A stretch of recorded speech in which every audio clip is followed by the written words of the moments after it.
আল্লাহর কথার কোনো গুয়া মাথা আমি কিছুই পাই না। মাথা কোনটা গোয়া কোনটা এটা আমি পাই না। কেন পাই না? এই যে একটা কথা বলছে, আওয়ালুমা খালাকুল্লাহে ইশক, প্রথম সৃষ্টি ইশক। আওয়ালুমা খালাকুল্লাহে মিন নূরি, নূর, প্রথম সৃষ্টি নূর।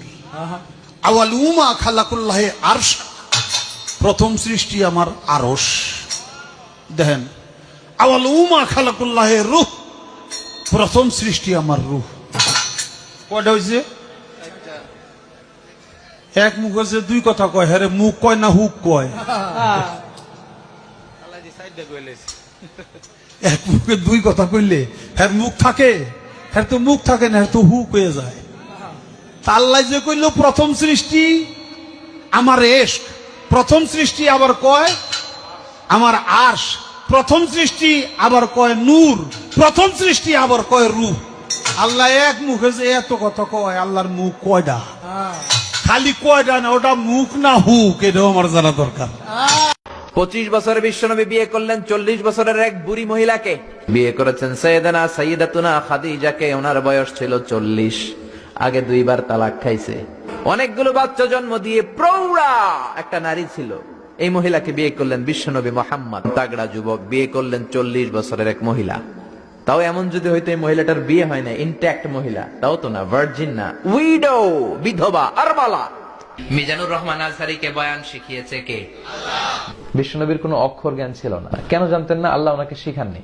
এই বাংলার জমিনের সবচেয়ে বড় মুফাসসিরটাকেও বয়ান শিখিয়েছে কে? আল্লাহ লেখাপড়াই শিখান নাই ওনাকে, অক্ষর জ্ঞান শিখান নাই। মারামারি করলেও কথা বলে। বিশ্বনবীর জীবনে মারামারি আছে না নাই? এরপরে বুঝলে গেছে, আর বের হয় না। এরকম হয় না? বিশ্বনবী সাল্লাল্লাহু আলাইহি ওয়াসাল্লামেরও হতো, সাহাবাদেরও হতো। আর বিশ্বনবীর তো তেমন কোনো উপার্জনই ছিল না। মা খাদিজার উপার্জন দিয়ে বিশ্বনবী চলেছেন। শুনেন শুনেন, আল্লাহ হালাই কোরআন পাঠাইছে নবীর উপরে। নবী হালাই সাহাবাদের মধ্যে বয়ান দিয়ে গেছে, এর লাগি আমরাও হালাই বয়ান দিয়ে যাইতেছি হালাই। যাকে আদর্শ নেতা হিসাবে মানি, মুহাম্মদুর রাসূলুল্লাহ সাল্লাল্লাহু আলাইহি ওয়াসাল্লাম, তাকে আল্লাহ যে নাম দিয়ে দুনিয়ায় পাঠিয়েছিলেন তার নাম নবী। নবী শব্দের শাব্দিক অর্থ বলেন, জিজ্ঞাসা করলে আমরা সবাই অনেকে জানি। নবী মানে সংবাদ বাহক, সংবাদ যারা বহন করে তাদেরকে আমরা সাংবাদিক বলি। এই অর্থে নবীজি সাংবাদিক ছিলেন। খাদিজা জীবনে একটা ওয়াক্ত নামাজ পড়েনি, এক ওয়াক্ত নামাজ পড়েনি, একটা রোজা রাখেনি, জীবনে একদিনের জন্য পর্দায় থাকেনি। বলেন, তার পুরা জীবন আমি পড়ে দেখেছি, জীবনে কোনোদিন তিনি পর্দায় ছিলেন না। আমাদের অনেকের মাথার মধ্যে শুধু কোরআন কোরআন সরার, শুধু কোরআন কিচ্ছু না, শুধু কোরআন কোনোদিন শাসন করতে পারে না। যেমন নামাজের কথা বলছে কোরআন, কিন্তু 5 ওয়াক্তের ব্যাখ্যা কোরআনের মধ্যে নেই।